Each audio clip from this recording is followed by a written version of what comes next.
Ladies and gentlemen, welcome to the Garage Gym Athlete Podcast. I'm your host, Jerred Moon. The Garage Gym Athlete Podcast is a result of my desire to build better humans, unequivocal coaches, and autonomous athletes. I've spent the last several years obsessing over program design, nutrition, and every other way you can optimize human performance. This podcast distills the latest scientific research with what I've learned and blends it with the not-so-scientific field of mental toughness. We are here to build you into a dangerously effective athlete. If you enjoy this podcast, you can find out more about our training at garagegymathlete.com. And if you want to pursue more into the field of coaching and programming, head to endof3fitness.com.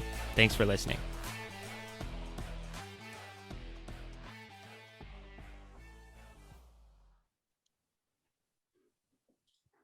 All right, ladies and gentlemen, welcome to the Garage Gym Athlete Podcast. Jerred Moon here with Joe Courtney and the man, the myth, the legend, Chris Morgan. What's up? Sensei Morning, San. guys. Yeah, so we almost forgot to hit the record, and we were basically just doing the podcast without everybody listening. Joe reminded us we should probably hit record. So we're here with Chris Morgan. Probably heard his name on the podcast. He's been on a few times. Also did Murph a few times this year to really push the fundraiser in May, which was awesome. So Chris, glad to have you back on, man. Welcome.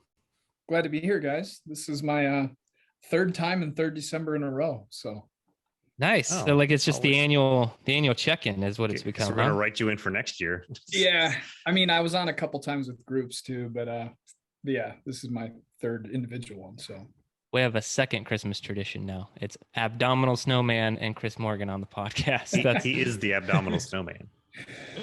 yeah, that was really fun actually. It wasn't as bad as I thought it would be. I'm gonna look forward. Don't to get that. me started. I tried making it way harder, but everyone talked me down. But it ended up being good for the community. You know, it's like I think so. very doable. A lot of people could do it.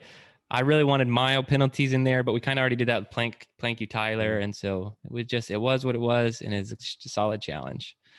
Yeah, if you break it up into smaller increments, it's much less painful, I would say, which is why, you could get a pretty good time if you did like 45 on, 15 off, or 50 on, 10 off. But if you try to do like 3-minute, planks or something, And the first one's super deceptive. Like it's almost like the first rep in anything doesn't count. But especially with a front leaning rest or plank, your first hold, even if you did like 5 minutes plus or whatever, you're like, that felt fine. Like I feel good. Yeah. It's every subsequent plank or hold after that where it just goes downhill really fast. There was I observed something during this that was very, it reminded me of heavy load long distance, where I think for the first 10 minutes, there was a lot of pain and then it went away, which I was surprised by. Like that burning sensation went away for me. So that was pretty cool. And I think that's something people should be aware of. Like that pain does go away just like it does on heavy load long distance. So fascinating.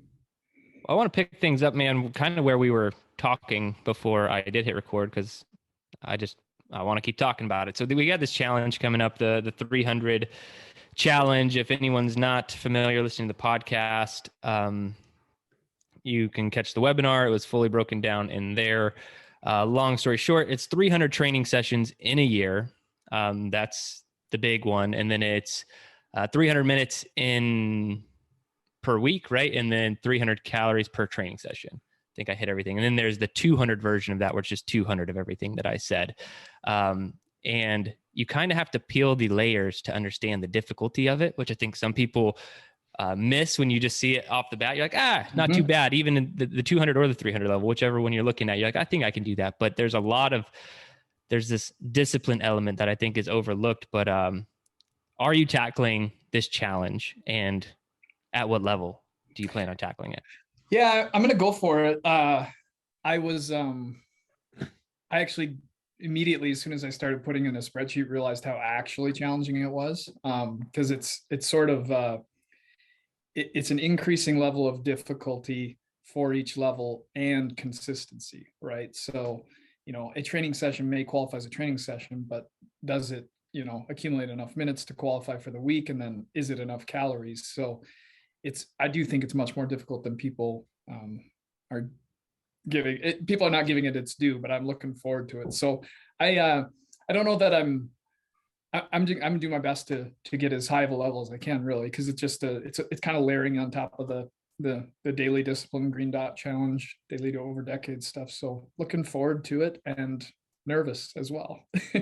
Yeah, there are a lot of things that I wasn't looking at until more recently. So now every training session, I'm paying attention to these things, kind of gearing up for the new year and trying to tackle this challenge. Like yesterday, my brother and I finished the workout, and I was at 270 calories, and I was like, okay. So I just got on the ski erg and just did some ski erg for those additional 30-ish calories. And I was like, this is gonna be my life probably a lot of next year. If the training session wasn't hard enough, I'm just gonna have to like do additional running and additional training, but something to pay attention to. That so those little disciplines are where it's gonna really like add up. And I think if you complete it, no matter who completes it, it's gonna be a solid year for you, no matter what level. Like the consistency and it's that whole daily over decades mentality. I think it will be really good for a lot of people. And 300 is really hard. 200, I think, very admirable. Anyone listening wants to go for that. Still very hard challenge. 4 days a week without missing is very tough. So I think hitting it at any level is going to be good for the community. Yeah, it's I think you hit the nail on the head too, because like some of us, like that's a big part of my approach to H2K is I try to finish in exactly an hour every time. So I do finish early. So it's like every time I'm more efficient, I'm penalizing myself because I'm going to be, building up 5-6 minutes over 4 training sessions. That's like another half hour of training you gotta get in. So it's I do think it's going to get sporty if you have anything happen in your life where you miss a day. Like you've got work to do to catch up because you have to get it in. Like very, very first week of the year, I'm moving across the world. I lose 2 days just on the flight. So like, what the heck am I going to do? Yeah. You guys be working out in the airport, man. For 60 minutes and 300 calories, I need a medal if I can do a workout in the airport like that. Well, I want to know if you guys look at calories in your workouts, because I've gotten a lot of feedback on that. Like 300 calories in a workout, is that easy to do, pretty typical, hard to do? What do you guys think for your training? For me, I think it's easy because there's always seems like, other than maybe Mondays, there's always like 1 day a week on hard to kill where there's not a lot of metabolic demand, but I always wear my chest strap, which I think helps a lot. So that would be good advice for people, because a lot of times your watch doesn't read heart rate properly when you're not doing like single, cardio stuff. So I think wear the strap, and that's going to help out a lot. But yeah, I'm usually over 300 calories for a session. Yeah, I think especially strength people are probably going to need to wear a strap or some sort of accurate heart rate, because I never wear mine, and I might only be at like I'm looking at some of my past workouts and I'm only at like 200 calories because it's just like a 50-minute strength session. And so I'm going to have to either like wear that or get on the bike for a while. And like, I want to look at what or rest less between sets. You're just going to have to not let that heart rate get down. Yeah. This might be the time where I'm missing the Bahrain heat, because I was just looking at just strength workouts on Monday, comparing, squat day workouts, and it's about 150 calorie difference from working out in the heat than working out in like normal temperature. So maybe just make your gym really, really hot if you can. Yeah. And I mean, the other thing too is make sure you've got spare batteries for your strap. Make sure your watch is always charged, because that's happened to me many times where I'm like halfway through like Murph or something. It's just like battery critically low. Yeah, that would be brutal. Credit. Yeah, you have to go to manual tracking. Yeah, no, I want everything to be in Garmin. That's going to be like my thing, is like I'm gonna keep. I only want my Garmin activity to count, just because that'll be a good like real challenge, right? So. Yeah, and the technology and math behind what's going on, the community hasn't seen all of it yet. I'm going to try and put together a resource page for everything, but Chris has put together an amazing spreadsheet. If you are a Garmin user, very impressive. To be honest, I don't even know how you do something like that. So that was awesome. Really good, like import feature there. If you have Garmin data, Marco has set up something crazy.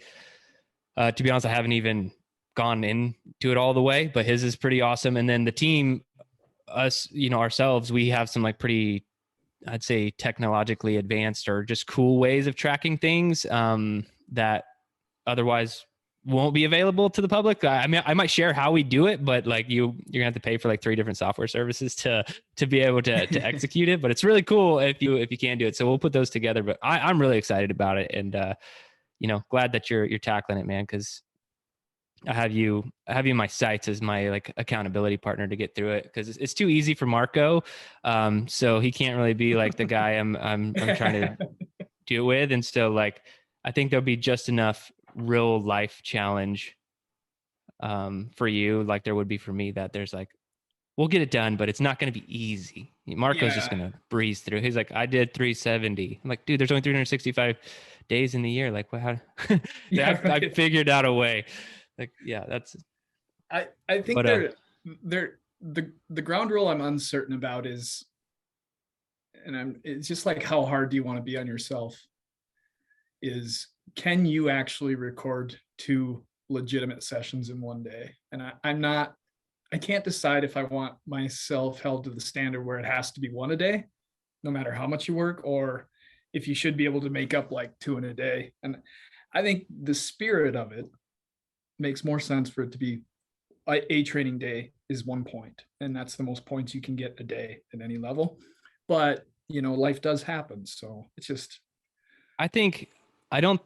And so that's where you have to look at, if you're going to do multiple training sessions, because I thought a lot about this for the rules of it. And so say you're needing to make up training sessions, so you want to do 2 in a day to count up, to make up for it.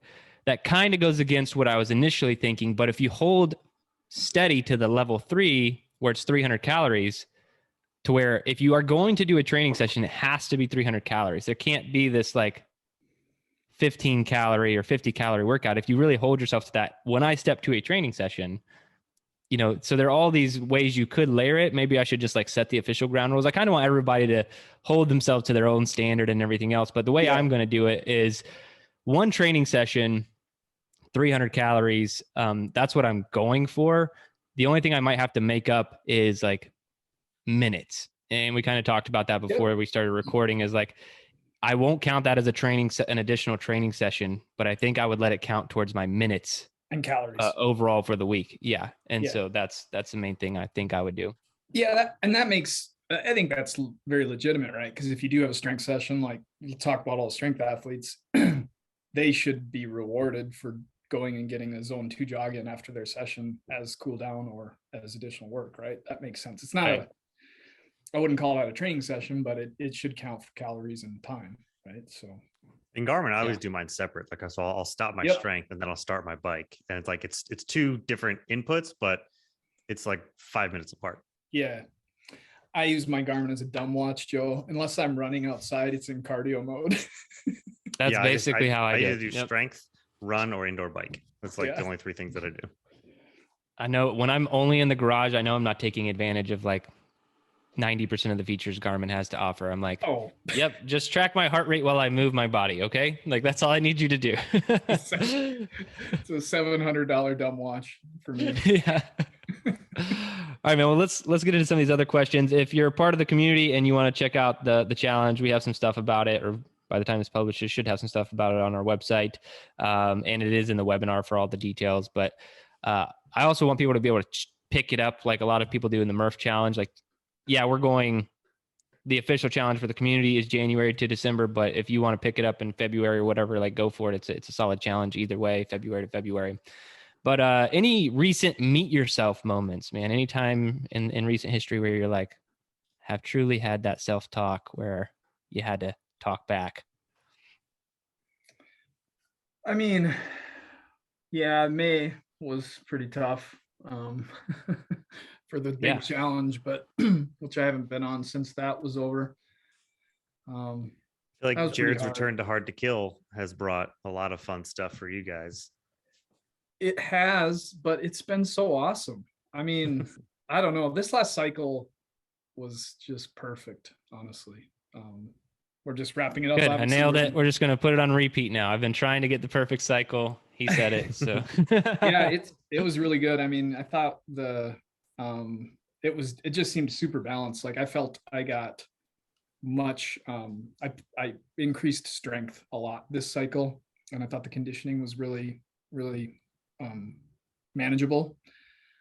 So I know next cycle, it sounds like we have some more energy system work than this past cycle. So I'll probably be meeting myself next cycle a few more times. But yeah, ever since May, I was going to do a 100-mile ultra actually in October, but in about mid-August or late August, I started to have some Achilles tendon issue in my right leg, and honestly, I'm still actually seeing a PT.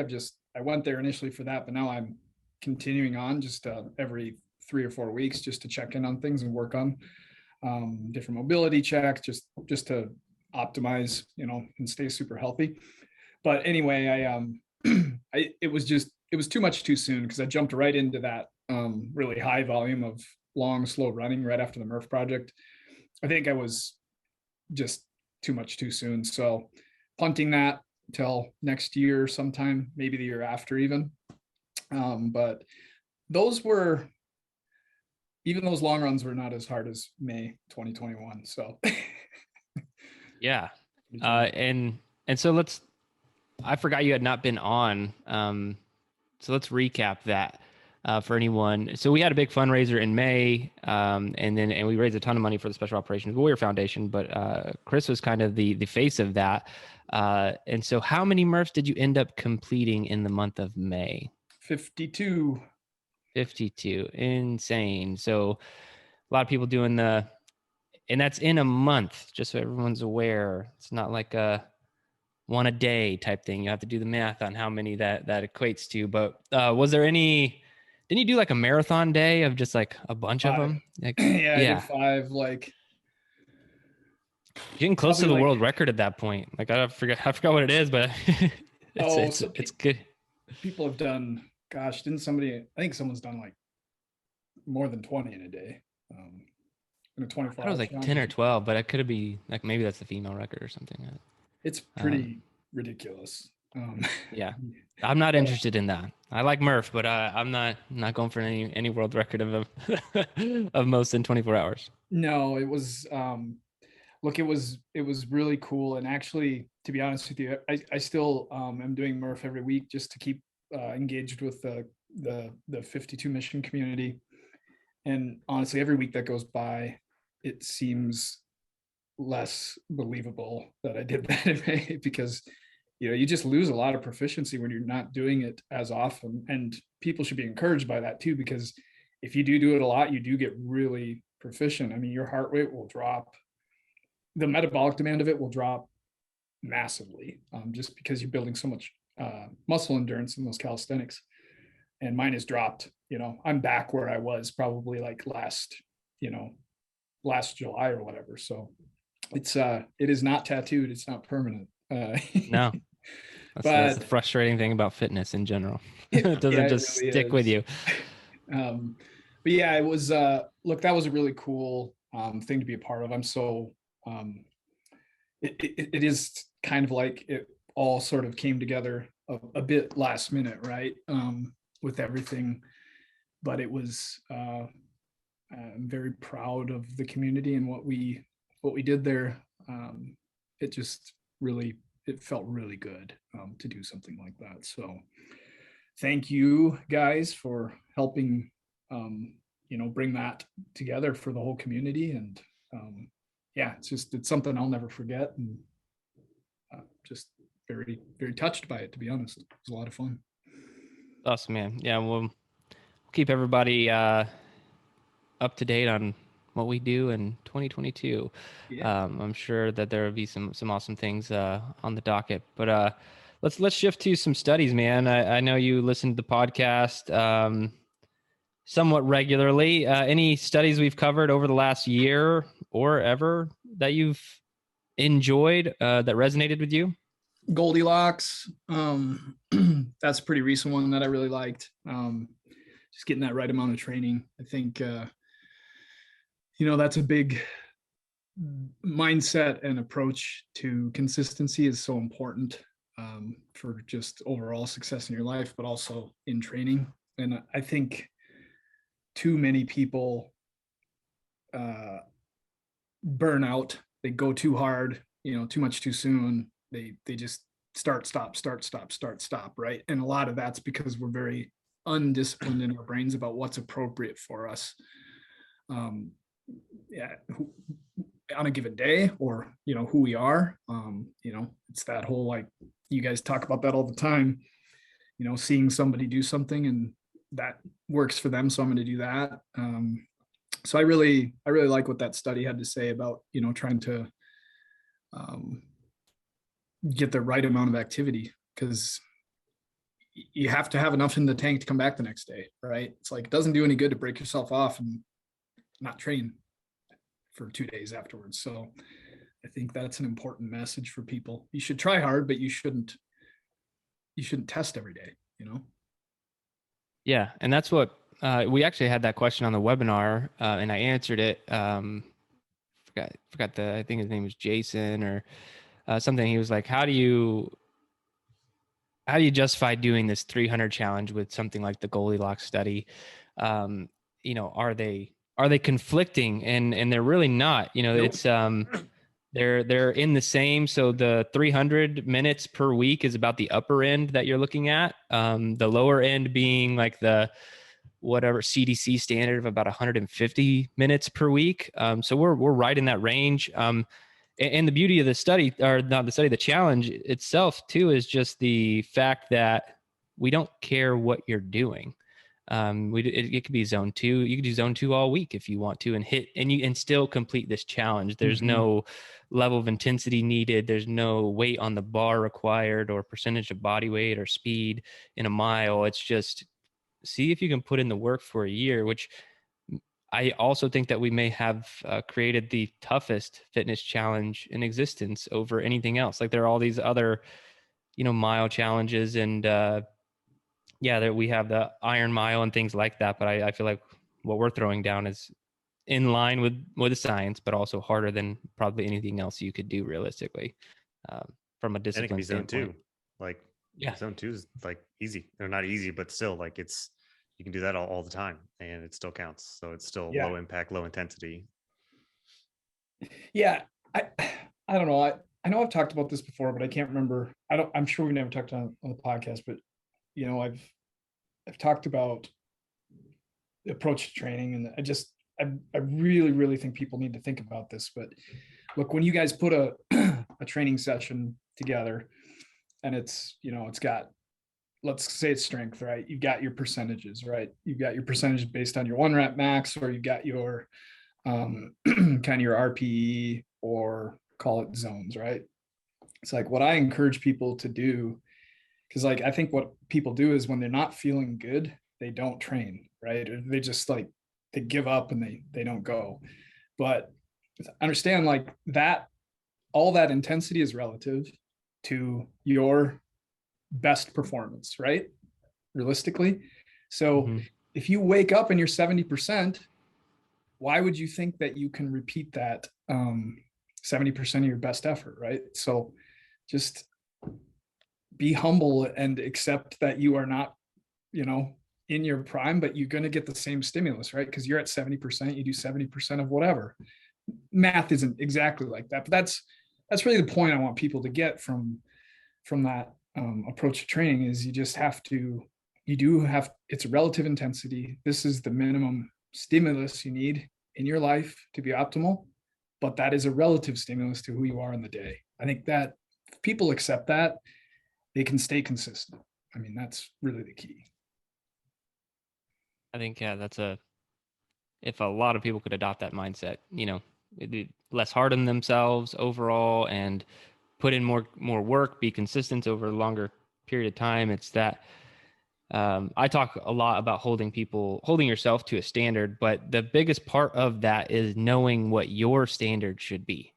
It's like you said, it's not someone else's standard that you're trying to live up to. You really need to sit down and think about what your standard is and what's an achievable level of that.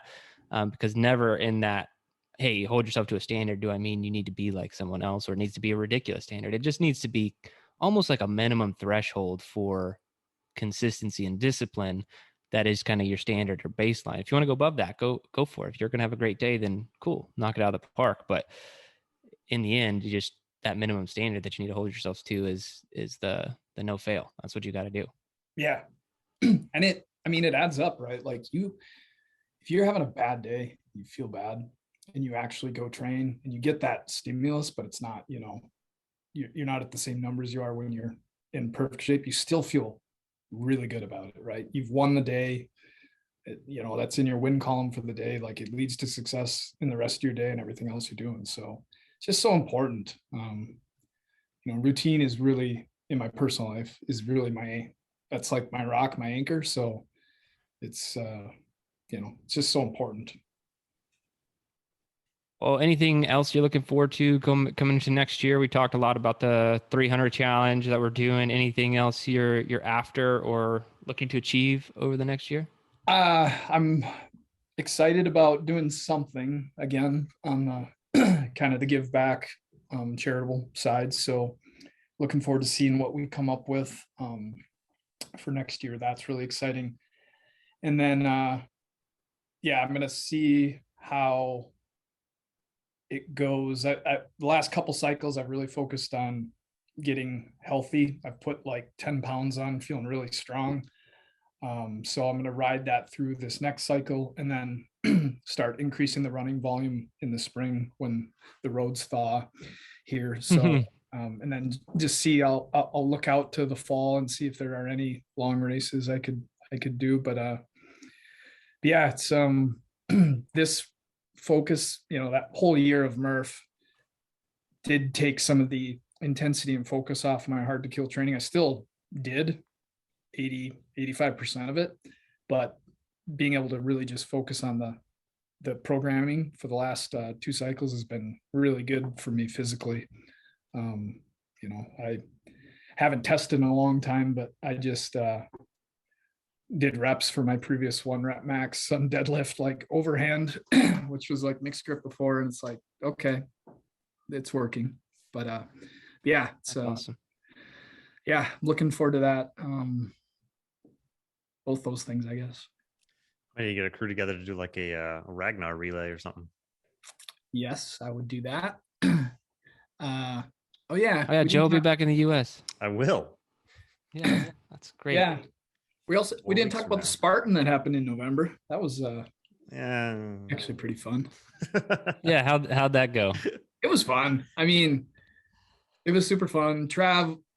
Poor Travis Trampus. Sorry, should use his real name. Everyone's like, "Who's this Travis guy?" Yeah, I think he was. So there was. I'm trying to think if there were 6 of us that stuck together for the whole thing. We finished like on the nose in 4 hours. Honestly, it was great. It was pleasant until the end when you got wet, because it was not warm. It wasn't as cold as when you guys did it a couple years back, but that would be a tough bar to overcome. But yeah, it was like 30 at the start. It maybe got into the low mid 40s and it got really windy, but the sun was out. And once we got wet, that last hour was pretty unpleasant. And then afterwards, because of COVID stuff, there's no place to warm up, like even change. They had like maybe 5 or 6 of those pedestal heaters, and the heat's like 8 feet in the air and the wind's just blowing it away. So we were very, very, very cold, I would say. Yeah, that's brutal. Yeah, I was talking to my buddy about this the other day. So we were doing the cold plunge, and you can get really cold in that water, to where like you're shivering. And then I was saying to him, like, I don't mind getting cold if I know I have the ability to warm up shortly after. Like, it'll never be too much for me mentally if I get like freezing cold, but I know I can go right in my house, or I can hop in a hot shower. But when you get cold and you don't actually know when or if you'll be able to warm up again, starts to screw with your head in a different way. And it makes me understand Navy SEAL training a little bit more, because they never have that carrot. They're like, I'm freezing cold, then I don't know when I'm going to warm up. And the answer is, yeah, you'll warm up in like 4 months, when we're done. Yeah. So it messes with you. I realized how not tough I am, because like once I was shivering, and everything becomes 3 times harder, it seems like. everything. Like when you get that cold where you're actually like teeth are chattering, like walking is a challenge. So yeah, respect for people that have to be wet and cold for long periods of time. I do not think I'm that tough. I'm with you, like cold plunge, few minutes, knowing I can get warm, no problem. But we did have a hot tub at their Airbnb though, and it was pretty amazing. That warmed right up. Why didn't we have that, Joe? I was cold to the bone till like the middle of the night. I think I went to bed for the first time in my life in like a hoodie and like pants because my body was still cold. That's awesome. We definitely planned. We tried to find one with a hot tub because we figured we would be cold, and I'm so glad because this is sort of funny, but I rode with Caswell and Trampus, and we had to stop at this grocery store on the way back, and I volunteered to go in, and we of course just wanted like some junk food to refuel, so I had to go in the frozen food section, and I'm not kidding you, I was like visibly trembling in the grocery store, like with cold. I had to go in this frozen food section. Everyone's staring at me. I look like a detoxing like addict of some kind, like just, a mess. And I was just, that was actually the worst. So the hardest part of the weekend was going into that grocery store and walking through the frozen food section and grabbing a couple things for the guys. And then, we got back to that Airbnb. We didn't get out of that hot tub for 90 minutes, like 105 degrees. And no problem. We were completely like, none of us were sore. We were just like completely recovered after that. So it was pretty amazing. That's the best part of it. And I think the hardest part of that race for me was walking back to the car. There's nothing about the race that was overly difficult. It was the walk back to the car where I met myself like 57 times because I couldn't move my legs. I was like you had to like walk backwards. I was walking sideways like a crab, backwards, tiny steps forward. I was like, what is wrong? But it was pretty bad. All the friendly chatter ended on the way back to the vehicles. Like no one was talking. Everyone's just like shaking and just can't wait to get in some warmth, right? But that was super fun though. It was a great time. It was great. We had a lot of athletes there. Everybody, I think we had maybe like 15 or 16 people over for dinner. Afterwards, like we prepped some lasagna and got a bunch of bottles of wine and junk food, and it was a lot of fun. So super good experience. We got to be there for the next one. So let's start planning it now.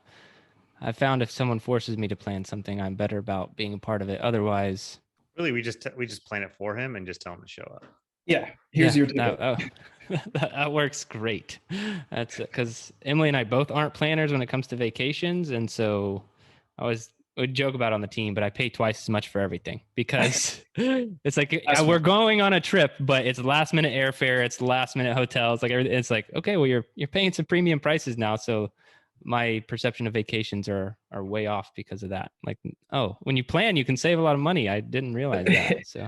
Oh, without my my boss / manager, nothing would ever get done that's requires any planning. She's so good at it. Like we're going to Spain at the end of March, and I guess I'll have to train there. But you will. She has like everything planned, like every place we're staying. She's awesome like that. That's awesome, man. Well, let's get to the final question before we get out of here. What is your best advice for all the garage gym athletes out there listening right now? It hasn't changed. You invest in the community and make some friends, because it's very hard to do hard things alone, and you need a pack around you. You need good people around you. Like that is just so important. So get involved with the community, meet some people that have similar goals to you and are, similar, that you can plan to do Spartans together, hold each other accountable for training, like have, goals that you're working on. That's so important. Community's everything. So. Awesome, Chris. Thanks for sharing everything with us, man, and being part of the community. You're a big part of the community, and we really appreciate all you have to share with us today, and in general, and Really appreciate it, man. Thank you, guys. Garage Gym Athlete Podcast. If you want to learn more, go to garagegymathlete.com. You can learn about our training. Let us send you a copy of our book, The Garage Gym Athlete, or you can even get featured on the Garage Gym Athlete Podcast. Thanks for listening.